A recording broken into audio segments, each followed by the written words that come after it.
Would you forgive someone who abandoned you when you needed them the most? My father was not a good man. He preferred using his fists to fix problems, and he used his fists against my older brother and I a lot. My older brother, Jeremy, was my protector. He was always the one who turned our father's anger against him, not me. He always jumped in front of me when our father was about to lash out with his fists. He was there for me when our father's words would make me cry for hours until I finally fell asleep.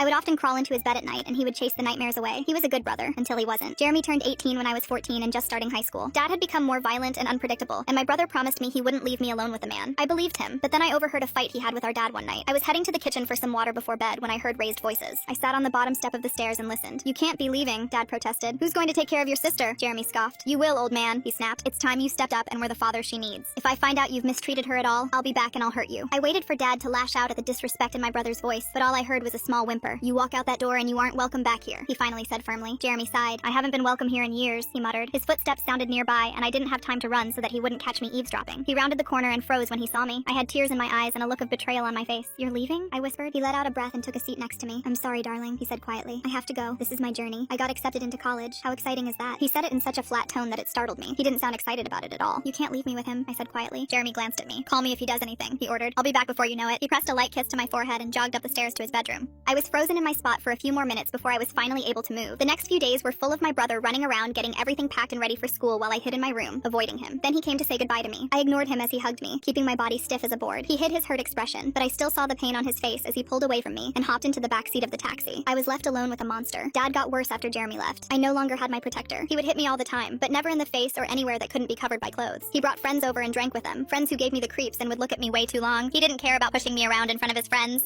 I never told Jeremy a word of the abuse because I believed my brother abandoned me. I was on my own. Then one day Dad punched me too hard in the head, and I woke up in the hospital with a police officer hovering over my bed. I couldn't help it. I freaked out. The sight of Jeremy running into the room was the only thing that calmed me down. He looked awful. His hair was messy as if he's been running his fingers through it a lot. His clothes were rumpled, like he hasn't changed in days. His eyes were red from lack of sleep and swollen from crying. "You aren't going back to that monster," he swore fiercely. "I promise. I won't let him hurt you anymore." I stared at him with no emotion on my face. "You left me with him," I said hoarsely. "You left and this happened." Jeremy bowed his head, shoulders shaking with sobs. "I'm so sorry, sweetheart. Can you ever forgive me? The police have already arrested our father and he's going away for a long time. You'll be coming with me. I'll have custody of you until you're 18. I thought about it, wondering if there was really a better option. With a sigh, I nodded and settled down. "I forgive you," I said quietly.